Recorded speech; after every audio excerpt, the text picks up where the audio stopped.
Søren, som er teamleder for brugervenlighed, og jeg er IT-projektleder på Virk, og nu må man antage, at folk ved, hvad Virk er, men ellers kan vi sige, at det er den tredje portal, hvor man har borger.dk, man har sundhed.dk, man har Virk.dk, og Virk er indgangen, det vi gerne vil have en indgang for alle virksomheder til det offentlige, så alle indberetninger og alt, hvad der måtte være, ligger derinde. Og vi startede et stort projekt, som Søren startede, hvor vi skulle omlægge brugergrænsefladen på 3 områder på Virk, på Start Vækst, som er til folk, der skal starte virksomheder op, og på Vækstguiden. Og så skulle vi tilføje et nyt site, der hed Virk Data, som skulle integrere med CVR-data. Det kan man sige, det var ligesom det, der kickstartede projektet. Og så kvad det, så når vi skulle lægge så meget om, så vi også på, jamen gav det mening at udskifte noget af teknologien på det her område, fordi Virk lå på et CMS, der hed Jahia, og Start Vækst lå på noget, der hedder WebTool, og så havde vi en søgemaskine på Virk, som ikke supporteres mere. Så vi valgte så at få lavet en analyse for PA Consulting, som gik ind og kiggede på de CMS'er, der var på markedet, og anbefalede os, at vi skulle skifte til Drupal, og at vi skulle skifte til Solar, som også er open source. Og det skal vi, fordi at Erhvervsstyrelsen har en strategi om at benytte open source, og der passer Drupal jo fint ind i det. Og det var, at de sagde, at vi skulle prøve at finde en markedsledende open source. Altså Jahia var også open source, men meget lille, ikke noget stort community, vi skulle betale for supporten på det. Og så de øvrige ting, som jo lige også er blevet sagt, som I alle sammen kender til. Så vi skulle så finde nogen, der kunne lave Drupal, og nogen, vi havde på rammeaftale. Og vi har en rammeaftale med Nine Consult, som indgik en underleverandøraftale med Link Factory. Og de har så omlagt hele det her for os. Vi har brugt Scrum. Og det tog 10 måneder, og der sad 14 udviklere sådan rundt regnet, og vi var 10 mand selv. Og vi havde delt op i, at vi var en række product owner på forskellige områder, fordi nogen havde med søgning at gøre, nogen havde med brugergrænsefladen, nogen havde med backend-delen at gøre, altså den redaktionelle del, og så var Søren den overordnede product owner og kunne afgøre en hver twist, hvis der måtte være nogen i forhold til det her. Og vi gik i luften efter planen her i slut august, og man må sige, at det har kørt upåklageligt, men op i tid på 100% lige siden, og folk er glade for det, det ser smukt ud, så stor cadeau til, nu sidder Jonas og Ole dernede, som jo har været med til at lave det. Og så vil Søren sige lidt om selve løsningen. Ja, hej, jeg hedder Søren. Jeg kommer ligesom Birgitte fra Erhvervsstyrelsen. Vi vil ikke gå så dybt ind i at vise en masse screenbilleder og så videre af virkelig, det kan I gøre på jeres smartphones, fordi det er også et responsivt site, så det fungerer også der. Men bare lige så I har et billede af, hvad det er, vi snakker om her. Jeg vil forsøge at fortælle jer lidt om brugergrænsefladen og de valg, vi har taget der, og hvordan Drupal som teknologi og som platform understøtter de ting. Som Birgitte lige sagde, så gik vi fra en situation, hvor vi havde nogle forskellige sites, til en mere via en strategi for de her sites, som gik på, nu skulle det ligesom ind under den samme hat. Så vi taler om det her meget mundrette ord, vertikaler. Vi har 3 vertikaler. Vi har et område, vi kunne kalde det forretningsområder, som vedrører det at indberette, altså det at virksomheder skal indberette en masse ting til det offentlige, der er Virk indgang til det. Så har vi et mere blødt indholdsområde, som også retter sig mod virksomheder, men mere med henblik på, hvis man skal udvikle sin virksomhed, hvis man skal vækste sin virksomhed. Og så har vi det nye forretningsområde for Erhvervsstyrelsen, som er data, og det er selvfølgelig alt det her med big data og så videre. Og der er historien sådan set den, at Erhvervsstyrelsen sidder på en hel del forskellige registre, CVR, kender I sikkert alle sammen. Men der er en række andre registre, som Erhvervsstyrelsen driver. Ejendomsmæglerregister, revisor, regnskab og hvidvask og så videre. Der er en hel del forskellige registre. Og tanken med det her big data er jo selvfølgelig, at ved at skyde data tilbage ud i samfundet, eller hvad man skal sige, i hvert fald stille det til rådighed for aktører og private. At der kan man skabe vækst, man kan skabe nogle nye forretningsområder, noget nyt udviklingsområde. Så det er sådan set, hvad skal man sige, grundideen med VirkData, og det er i sin spæde start stadigvæk. Men vi har allerede nu gjort klar til, at det skal vokse så stort over tid og blive den store data driver i det her spil.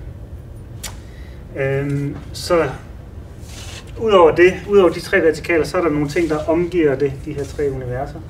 Der er noget, vi kalder Mitvirk, som er sådan en personlig side, hvor den enkelte virksomhed kan gå ind og for eksempel have en liste med de indberetninger, man ofte bruger. Der er en hel række personaliserbare funktionaliteter der. Vi har et helt hjælpeunivers. Vi har et helt univers til myndigheder, fordi det er sådan, at Virk servicerer en hel masse andre myndigheder end Erhvervsstyrelsen selv. Myndigheder, som på en eller anden måde har nogle interaktioner med erhvervslivet, altså hvor erhvervslivet skal skyde nogle data ind. Skat er et eksempel, Naturerhvervsstyrelsen er et andet eksempel. Og der er Virk ligesom samlingspunktet, det vil sige, at der er også en hel del af andre myndigheder, som i større eller mindre grad integrerer ind i Virk. Og til dem har vi det, vi kalder et myndighedsnet, hvor de kan gå ind og læse om, hvad er det for nogle krav, som Virk stiller til, at myndigheder kan komme ind osv. Så udover de 3 hovedforretningsområder, så er der en række sites. Der er også et hjælpeunivers, hvis jeg ikke fik sagt det. Så det gør tingene sådan rimelig komplekse, kan man godt sige. Ja, tak.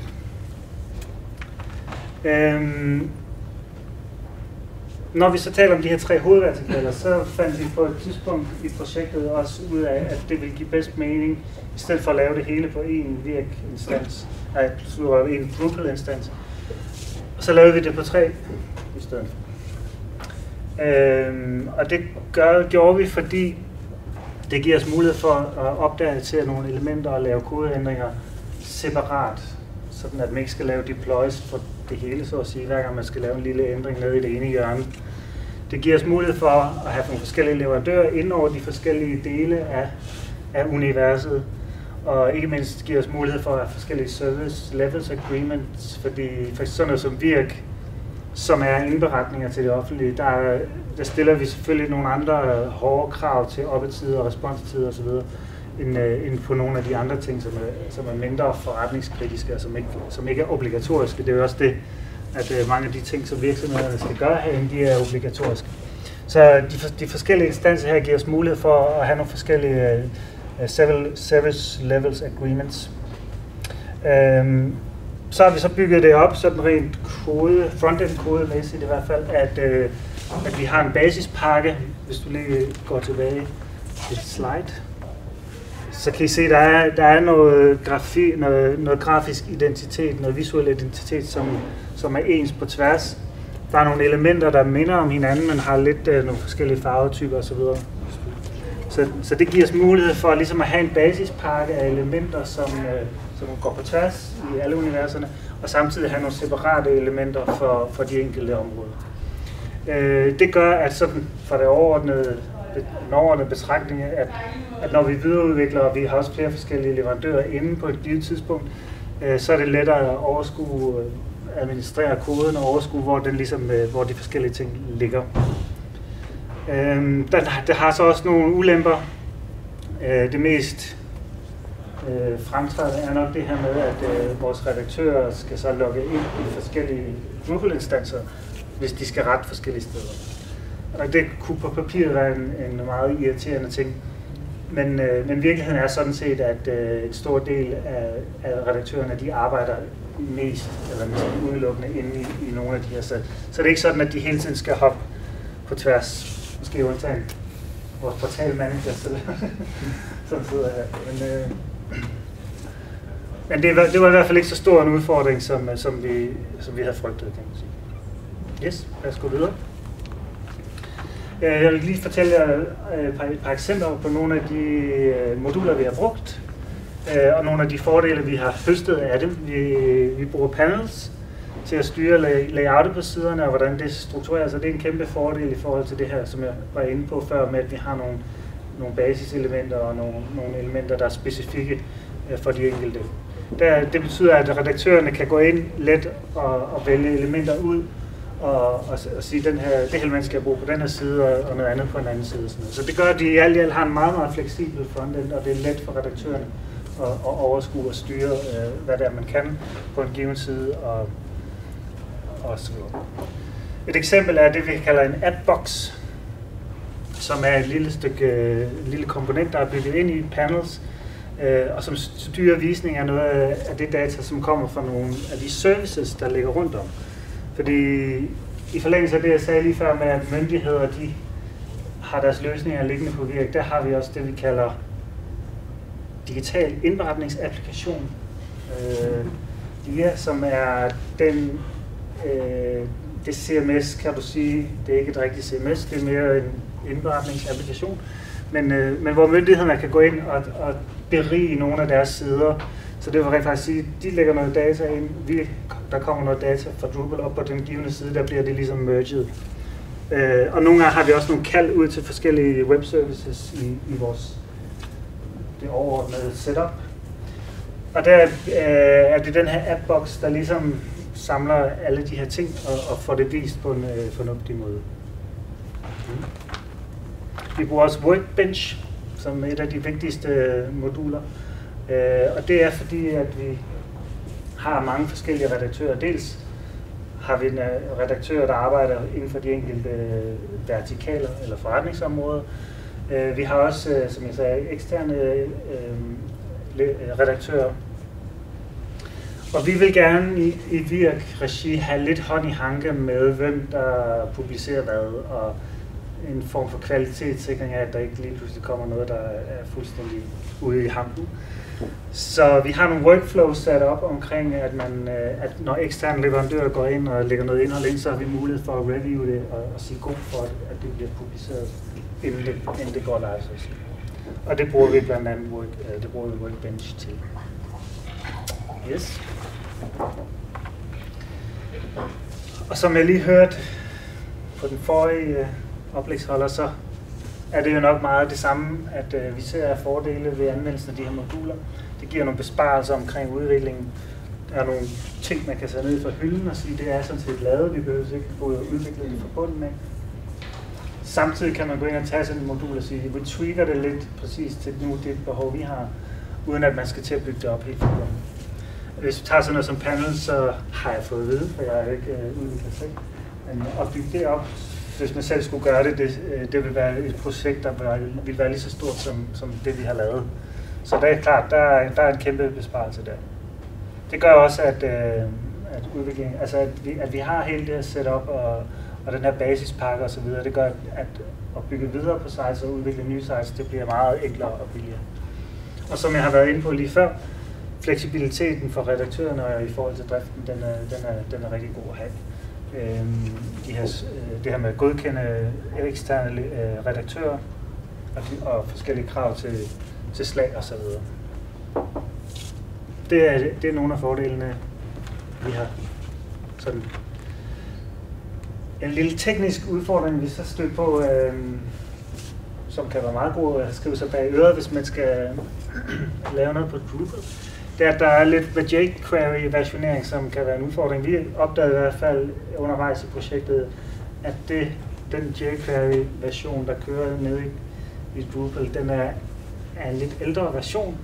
Og vi havde de her services, de her web-services, som brugte en nyere version af jQuery. Så der var vi faktisk lige ved at gå lidt i panik, fordi at skulle ind og rette og opdatere den her jQuery-versionering i Drupal, det var noget, som vores udviklerhold fik lidt grå hår i hovedet af. Det løste sig på den måde, at vi nedgraderede jQuery-versionen i vores service og opgraderede versionen i Drupal, så de mødte hinanden på midten. Så. Yes, jeg tror, det var det. Det var det. Meget spændende. Jeg synes, der er jo rigtig mange beslutninger i været gang i rigtig lang tid. Det første spørgsmål, der lige sådan popper op hos mig, det var, Nu valgte jeg at bruge Scrum. Hvem træffede den beslutning, og hvordan kom det? Var det noget en beslutning, I havde truffet før udbuddet simpelthen? Ja, vi kørte, og vi havde ikke udbud, fordi vi havde rammeaftaler. Men vi kørte Scrum som udviklingsmetode, så det var implementeret i forvejen. Også med den leverandør, altså Nine Consult, som vi har inden som primær udvikler på Virk. Og Link Factory skulle så bare ind og levere Drupal ind under det.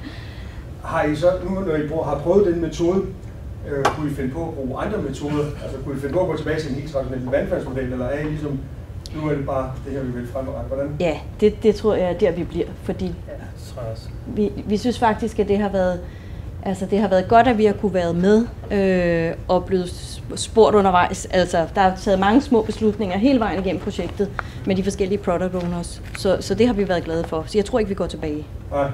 Men jeg vil også tilføje, at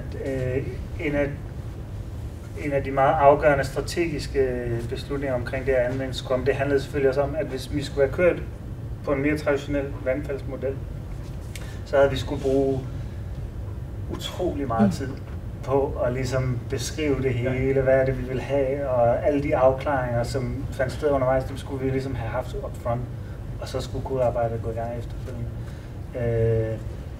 Så det var simpelthen en mere effektiv proces, hvor vi kom ud med noget hurtigere, end vi ellers ville have gjort.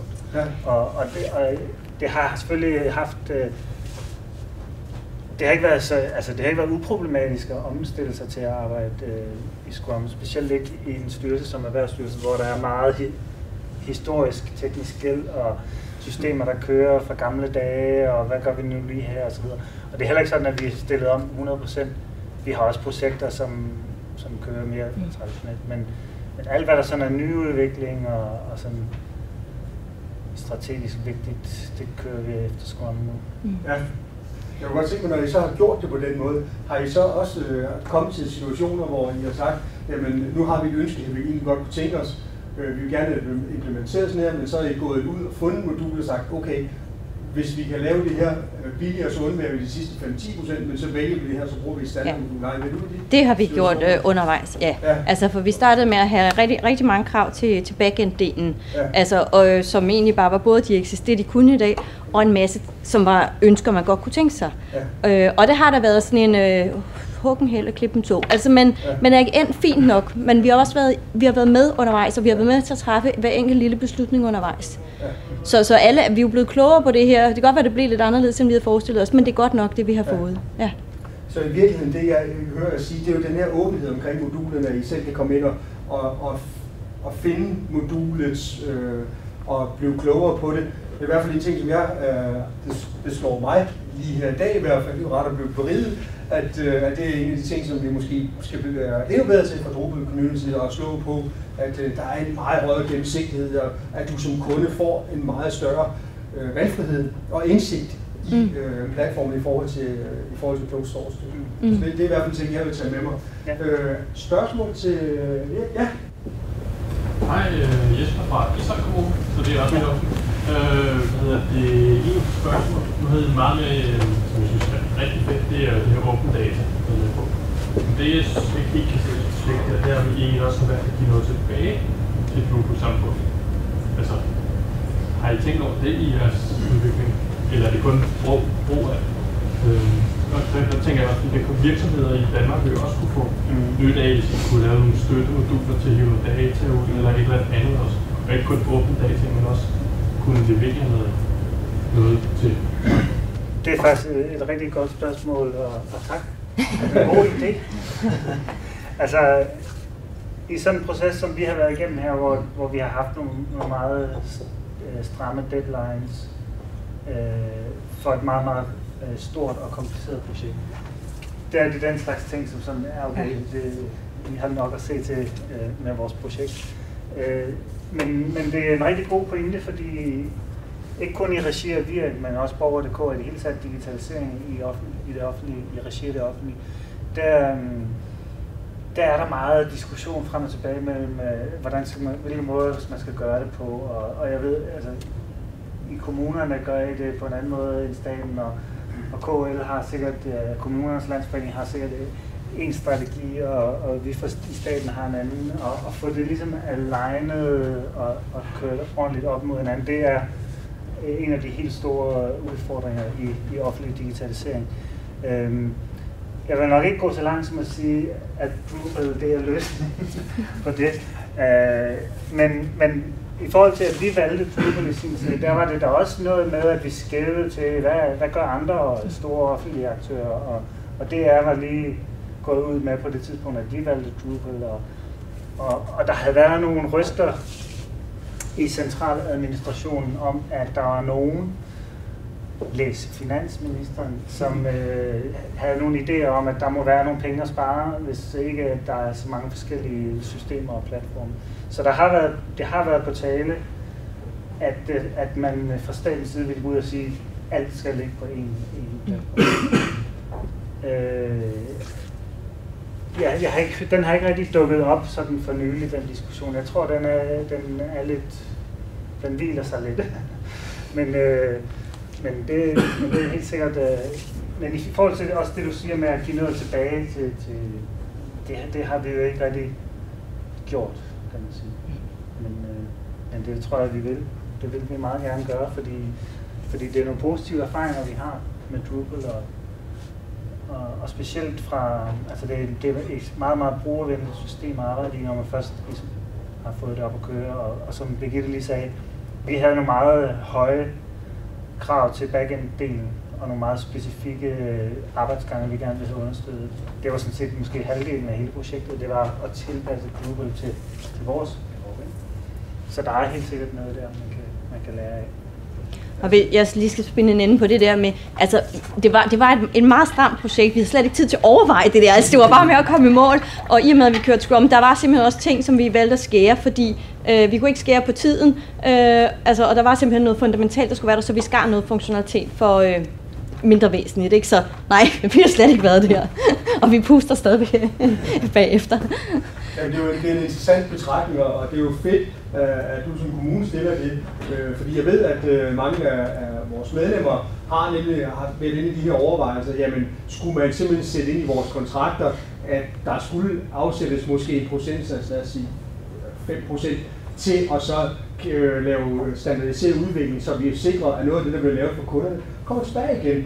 Men vi har ikke været så progressive, og måske er det et tegn på manglende modenhed endnu omkring det. Men jeg synes, det er en af de ting, som man godt kunne begynde at arbejde mere med. Jeg ved, at OS2-samarbejdet, der kigger man meget på det her. Nogle badstudier derfra arbejder i hvert fald intens for det, at der kommer til at ske et eller andet, så vi får noget tilbage igen. Fordi det er klart, at I har simpelthen fået lavet en masse gode ting, og det kunne da være fedt at få noget af det tilbage, hvis det kunne genbruges. Ja.